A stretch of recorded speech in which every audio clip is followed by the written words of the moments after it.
Materi kita kali ini yaitu membahas tautologi dan kontradiksi. Pertama, ada tautologi. Kedua, ada kontradiksi. Ketiga, ada kontingensi. Keempat, ada converse, kontraposisi, dan inverse. Terakhir, ada implikasi logis dan ekuivalensi logis. Selamat menonton. Izin. Tautologi yaitu pernyataan majemuk yang nilai kebenarannya selalu benar. Contohnya P atau negasi P. Nah, untuk membuktikan nilai kebenarannya, kita harus buat tabel kebenarannya ya guys. Jadi seperti ini tabelnya, di mana ada kolom pertama dengan simbol P yang menyatakan pernyataan. Lalu ada kolom kedua dengan simbol negasi P menyatakan negasi dari P atau kebalikan nilai P. Lalu kolom ketiga dengan simbol P atau negasi P yang menyatakan P atau negasi P. Penjelasan tiap barisnya. Jika P itu B, maka negasi P itu S. Sehingga P atau negasi P itu B. Lalu baris kedua, jika P itu B, maka negasi P itu S. Sehingga P atau negasi P itu B. Jika P itu S, maka negasi P itu B. Sehingga P atau negasi P itu B. Kesimpulannya pada tabel itu, kolom terakhir selalu B, maka P atau negasi P adalah tautologi. Suatu pernyataan majemuk yang nilai kebenarannya selalu salah yaitu kontradiksi. Contohnya, P konjungsi negasi P. Untuk memastikan contoh tersebut kontradiksi atau tidak, maka memastikannya melalui tabel kebenaran ya guys. Nah, ini tabel kebenarannya.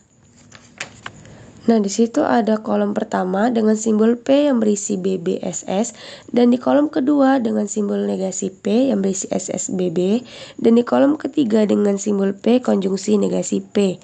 Nah, untuk mengisi kolom ketiga, maka kita harus mengkonjungsikan kolom pertama dan kolom kedua. Di baris pertama ada B konjungsi S yaitu S, dan di baris kedua ada B konjungsi S yaitu S, dan selanjutnya ada S konjungsi B yaitu S, dan di baris terakhir ada S konjungsi B yaitu S. Jadi, dari hasil tabel kebenaran pernyataan tersebut merupakan kontradiksi, karena hasil akhirnya selalu salah. Kontingensi merupakan pernyataan majemuk yang nilai kebenarannya bisa benar dan salah. Contoh yang pertama itu ada jika P maka Q dan P.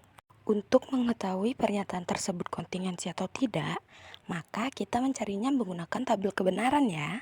Nah, seperti ini ya tabel kebenarannya. Di mana pada kolom pertama terdapat simbol P, kolom kedua terdapat simbol Q, kolom ketiga terdapat simbol Q dan P, dan kolom keempat terdapat simbol jika P maka Q dan P. Kolom P pada baris pertama itu B, baris kedua itu B, baris ketiga itu S, dan baris keempat itu S.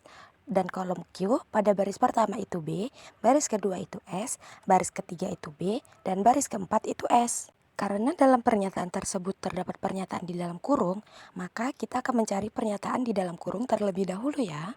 Jika di dalam kolom Q itu B, kolom P itu B, maka di dalam kolom Q dan P itu B. Jika di dalam kolom Q itu S dan kolom P itu B, maka di dalam kolom Q dan P itu S. Jika di dalam kolom Q itu B dan kolom P itu S, maka di dalam kolom Q dan P itu S. Jika di dalam kolom Q itu S dan kolom P itu S, maka di dalam kolom Q dan P itu S. Setelah kita mencari pernyataan yang di dalam kurung, maka kita tinggal mengimplikasikan pernyataan tersebut, yaitu di kolom keempat ya. Jika di dalam kolom P itu B dan kolom Q dan P itu B, maka di dalam kolom jika P maka Q dan P itu B. Jika di dalam kolom P itu B dan kolom Q dan P itu S, maka di dalam kolom jika P maka Q dan P itu S. Jika di dalam kolom P itu S dan kolom Q dan P itu S, maka di dalam kolom jika P maka Q dan P itu B. Jika di dalam kolom P itu S dan kolom Q dan P itu S, maka di dalam kolom jika P maka Q dan P itu B. Nah, dari hasil tabel kebenaran tersebut, pernyataan ini merupakan kontingensi karena hasil akhirnya bisa benar dan bisa salah. Mari kita masuk ke materi keempat, yaitu converse, kontraposisi, dan inverse. Jika P implikasi Q adalah sebuah implikasi, maka terdapat beberapa pernyataan yang berhubungan dengan P implikasi Q, yaitu converse, kontraposisi, dan inverse. Pengertian dari converse, kontraposisi, dan inverse adalah merupakan bentuk lain dari implikasi, di mana pengertiannya masing-masing yaitu: 1. Converse dari P implikasi Q adalah Q implikasi P. Kedua, kontraposisi dari P implikasi Q yaitu negasi Q implikasi negasi P. Terakhir, inverse dari P implikasi Q yaitu negasi P implikasi negasi Q. Berikut contoh pertama yaitu, jika hari ini hujan, maka saya basah kuyup. Pertama, kita akan mengandaikan jika hari ini hujan itu dengan P dan maka saya basah kuyup itu Q. Maka kalimat converse-nya yaitu, jika saya basah kuyup, maka hari ini hujan.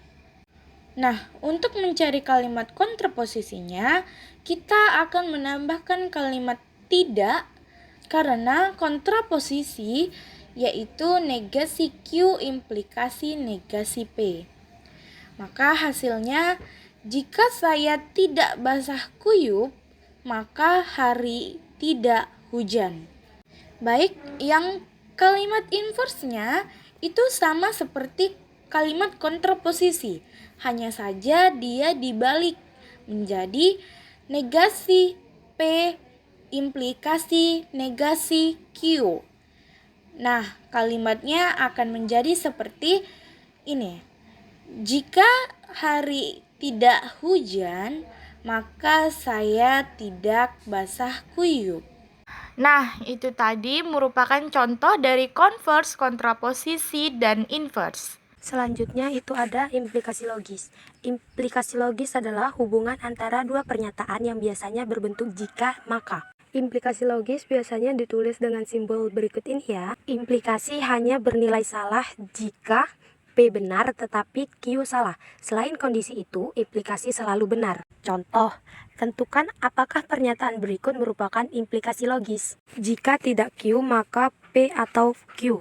Untuk mengetahui pernyataan tersebut benar atau tidak, maka kita mencarinya menggunakan tabel kebenaran. Nah, seperti ini tabel kebenarannya ya teman-teman. Di mana pada kolom pertama itu P, kolom kedua itu Q, kolom ketiga itu tidak Q, kolom keempat itu P atau Q, dan kolom kelima itu jika tidak Q maka P atau Q. Kolom P pada baris pertama itu B, baris kedua itu B, baris ketiga itu S, dan baris keempat itu S. Dan pada kolom Q, baris pertama itu B, baris kedua itu S, baris ketiga itu B, dan baris keempat itu S. Sebelum kita mencari pernyataan yang di dalam kurung, maka kita akan mencari terlebih dahulu negasi Q, atau bisa disebut tidak Q. Jika kolom Q itu B, maka negasi Q-nya itu S. Jika kolom Q itu S, maka negasi Q-nya itu B. Jika kolom Q itu B, maka negasi Q-nya itu S. Jika kolom Q itu S, maka negasi Q-nya itu B. Setelah kita mencari negasi Q-nya, maka kita akan mencari pernyataan yang di dalam kurung yang ada di kolom keempat ya. Jika pada kolom P itu B, kolom Q itu B, maka kolom P atau Q itu B. Jika pada kolom P itu B, kolom Q itu S, maka pada kolom P atau Q itu B. Jika pada kolom P itu S, kolom Q itu B, maka pada kolom P atau Q itu B. Jika pada kolom P itu S, kolom Q itu S, maka pada kolom P atau Q itu S. Setelah kita mencari pernyataan yang di dalam kurung, maka kita tinggal mengimplikasikan pernyataan tersebut yang ada di kolom kelima ya.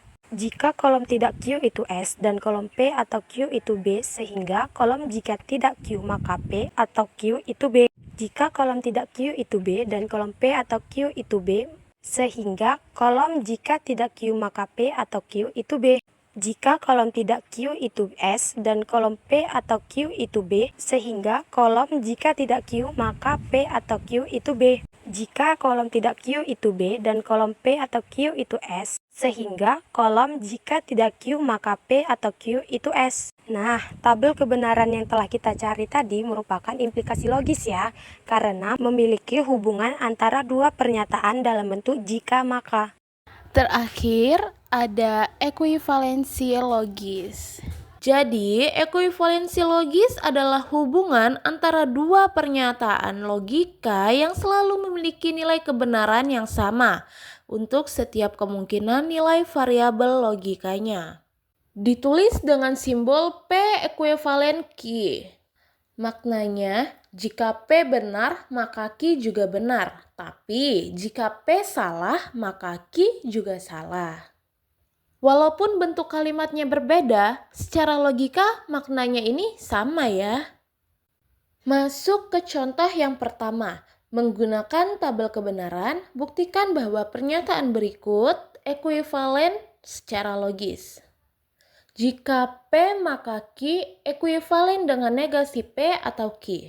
Nah, jadi seperti ini ya tabelnya.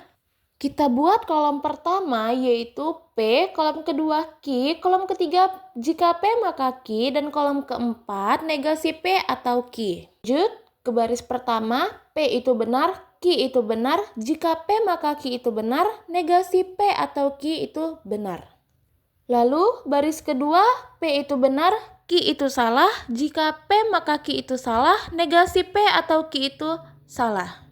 Selanjutnya baris ketiga, P itu salah, Q itu benar, jika P maka Q itu benar, negasi P atau Q itu benar. Terakhir baris keempat, P itu salah, Q itu salah, jika P maka Q itu benar, negasi P atau Q itu benar. Karena nilai kebenaran kolom jika P maka Q dan negasi P atau Q selalu sama, maka jika P maka Q ekuivalen dengan negasi P atau Q. Kesimpulan dari semua materi yang sudah kami bahas yaitu, dalam logika matematika, pernyataan dapat dianalisis kebenarannya melalui beberapa konsep utama. Tautologi adalah pernyataan yang selalu benar, kontradiksi selalu salah, sedangkan kontingensi bisa benar atau salah tergantung nilai kebenarannya. Implikasi logis menunjukkan hubungan sebab akibat antara dua pernyataan. Dari implikasi ini dapat dibentuk konvers, invers, dan kontraposisi, di mana kontraposisi selalu ekuivalen dengan implikasi awal. Ekuivalensi logis menyatakan bahwa dua pernyataan memiliki nilai kebenaran yang sama dalam semua kondisi. Secara keseluruhan, materi ini membantu memahami cara menilai, membandingkan, dan menyimpulkan kebenaran pernyataan secara sistematis dan logis.